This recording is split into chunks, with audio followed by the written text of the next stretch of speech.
Hi traders and welcome to the Technical Analysis Market Wrap on Friday the 20th of August.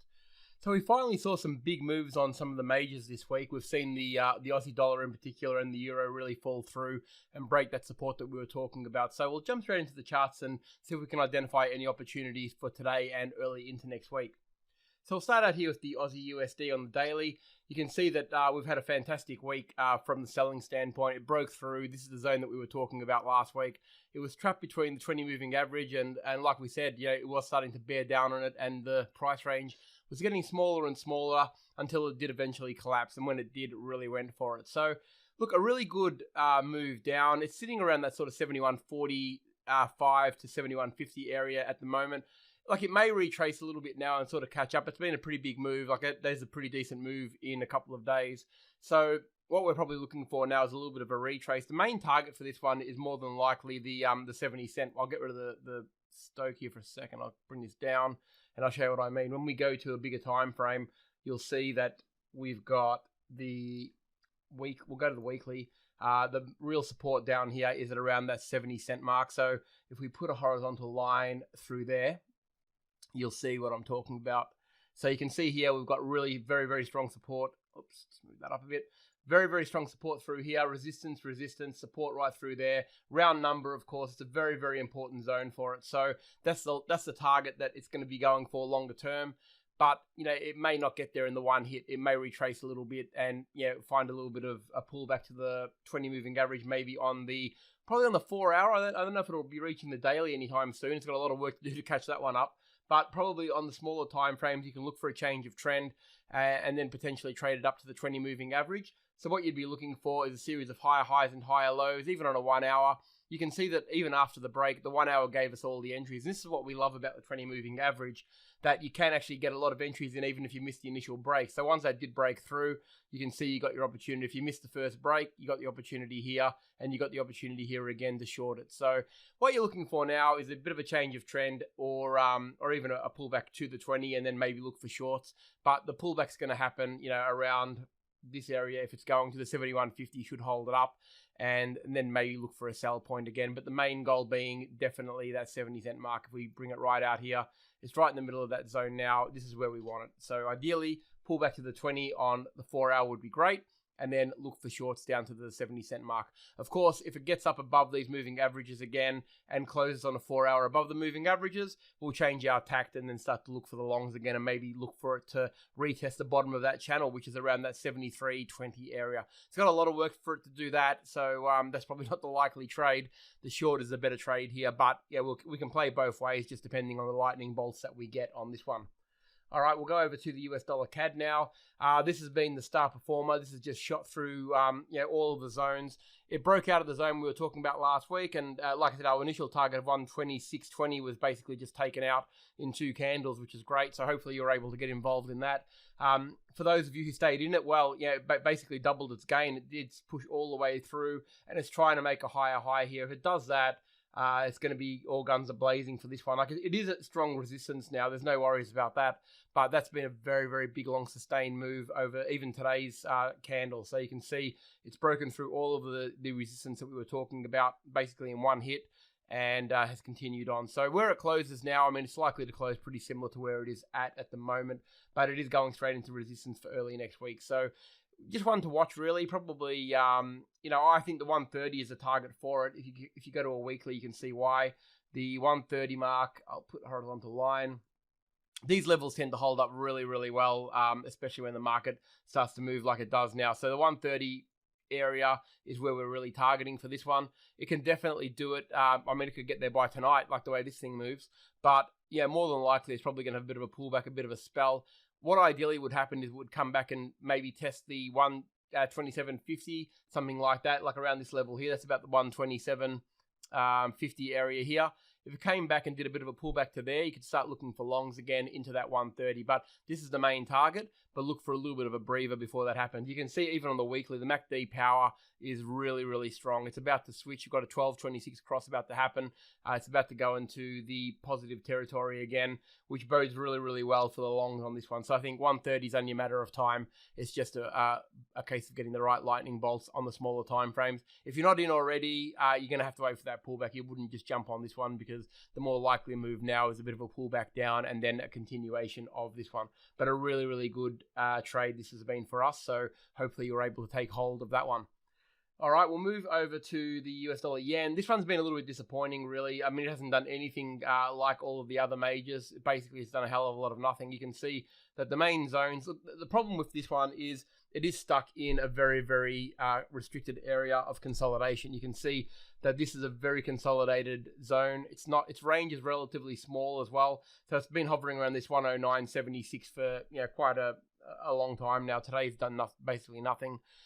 So really one to watch. I don't know if the good trades are here. For this to really start to perform, we're going to need to close above the moving averages on a daily chart. And then if we get that, we can start looking for the highs at around that 10.50 to begin with. And that will be the first target. And then obviously up to the 111.50 after that.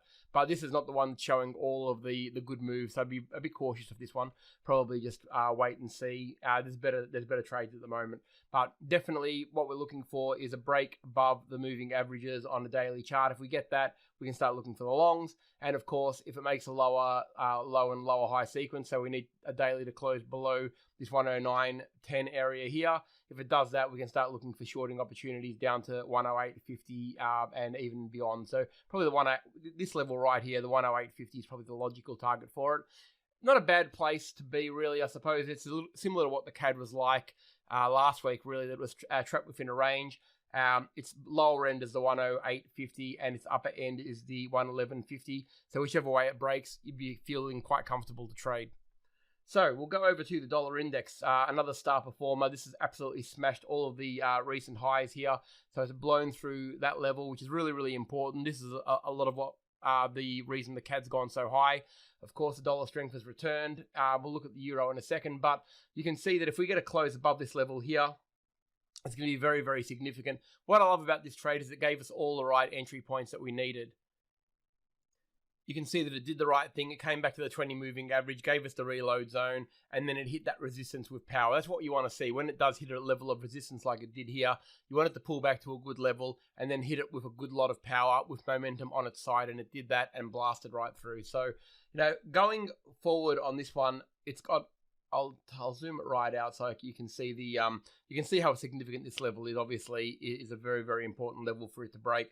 But if it does, it's going to be targeting the next serious levels at around that 94.50 and then onwards and upwards to around that 95.50 as well. So these are all well within its range. If we get above this level here and we get that close and it does manage to close above there and continue on, these are what we're going for, really. Like you can see here, 94.50 is the first point of call. I'll put it to a weekly so you can see how important that zone is. That is it there. So you can see we've got very strong resistance there and resistance there. So more than likely it's going to have the same sort of problems getting through that level. But again, that's a big move for this. I mean, it's come from a pretty low base. So that's going to see a very high CAD. Yeah, a move up to that, we'll see the CAD at probably 130 and the euro down at 116 or lower. So that's a significant move for a lot of the majors, which is really good. So that's what our target is for this one. But really, really nice trading. And you can see the weekly as well, it's got MACD power everywhere, so there's no worries about that. We've got plenty of momentum pushing up, and we're about to get a 2050 cross on a weekly, which is a very, very significant cross on such a big time frame. You can see the last time it did that, it was way up at 97, nearly 98. So a long, long time between crosses, and it looks like it's going to do it again now. So, and of course, we've got the big double bottom that we've been talking about. And if that plays out, that's going to go straight into the zones that we're talking about at around that 95, 90 to 96 at the upper end. All right, we'll move over to the Euro USD, its counterpart. So this has had an interesting trading period. It broke through that resistance that we were talking about, or the support, that became resistance. It came up and tested it. It basically faked out and did a stop hunt on anybody who was trying to short it from there. But of course, once that settled down, it did settle right through this point here, and that was your sell zone. Look, that candle there, although it looks a little bit messy, if you were around at this time on a 4 hour and you saw this candle, that is a signal to go anyway, regardless of the big wick, because that wick is essentially telling you that it was effectively a stop hunt that's been pulled back. The sellers eventually pulled it right back into where it should have been in the first place, which is below the 117, and that was your sell signal right there. So although it's green and it looks like a nasty candle, the fact of the matter is that was the bull's last attempt to try and push it up from this level, failed miserably, and it pulled it back below the support zone here at the 117, and that was your signal to go short. Now, for where we're wanting to go with this one, look, 116 is the obvious target first up. We'll go to a daily, and I'll show you actually probably a weekly might be the better play here. You can see right through this point here. I'll move the new, actually, no, I'll leave that one there. Let me bring the red line there so we can keep an eye on it. The 116 is the area that we want to be targeting. Okay, so you can see this is a very strong support for it as well. You can see it was very strong support through here. It was support right through here as well, and a little bit of resistance there. So yeah, round number 116 is pretty important for it. It's also got the backup of the 200 moving average. So yeah, when they're crossing over with a decent level of support, it's always a good thing to have on your side. So yeah, this is what we're looking for. This is a weekly chart, of course. So I mean, it's looking pretty, obviously bearish on a weekly, but we'll go to a daily and you can see the zone a little bit clearer. We've had the touch of the 20 moving average, of course, and down it came. To get into this, look, if you're not in it already, probably what you want to be looking for is a bit of a pullback again to around that 117. It's not a lot of pips away. It's only about 25 pips away. If it pulls back there, I'd be looking for shorting opportunities. Look for a lightning bolt change of trend on a smaller time frame, and then look to continue the short. The very first attempt will be the low that's already printed at around that 116.70 area, but the longer term target is the 116, of course. So failing that, if it does turn around and break above this support zone, I wouldn't be taking the first break above it. I'd certainly be letting it settle down. If it breaks above it and then comes back and retests it from above, then it looks like a level of support that we can start trading again, and then start looking for the longs to 118. But that is not the preferred trade here. The preferred trade is definitely the short, because the dollar index strength is really going to propel this down if that starts to really kick on again, which it looks like it wants to do. So looking for shorting opportunities here, but again, wait for the pullback. Now, if you're not already in it, wait for a pullback to get a decent entry point, okay? Very important that you don't just jump in. And if it does come back to the 117, it's going to have the backup of the 20 moving average as well on a 4 hour, so it wouldn't be a bad place to enter the short at all. All right, the last one we're going to have a look at is the S&P 500. We'll go on the daily. This has been a telling move today. You can see that it had a pretty weak sort of couple of days this week. It's been really trying to sell off the all-time high. Came back down to the 50 and touched it again and rebounded off it again. So it's effectively pulled up 50 points from the touch of the 50. As you can see, it's done that. This is number 5 for the touches of the 50 that it's actually pulled up. We are still going into a seasonal weakness. This is the one that I don't totally believe. Unless it closes above that 20 moving average and is more compelling, I'm not going to believe that it's going to resurrect itself from here. I think it could probably find a fair bit of resistance. I reckon this point here where it really struggled to get through is going to provide a fair bit of resistance for it again. So even though it's kind of hovering there, it is definitely trading below the 20 moving average now. So let's wait and see with this one. What I have noticed is that, realistically, this candle is different to the previous two, where they filled in pretty straight, like pretty much an engulfing candle straight up off that 50 moving average. This one's pulled back. Look, it's a big wick and it's still a positive candle, but I think there's a fair bit to play out here, and the MACD is considerably weak at this zone. In the previous ones, the MACD was actually rising. You can see here that the MACD was still rising at this 50. The MACD was rising at this 50 as well.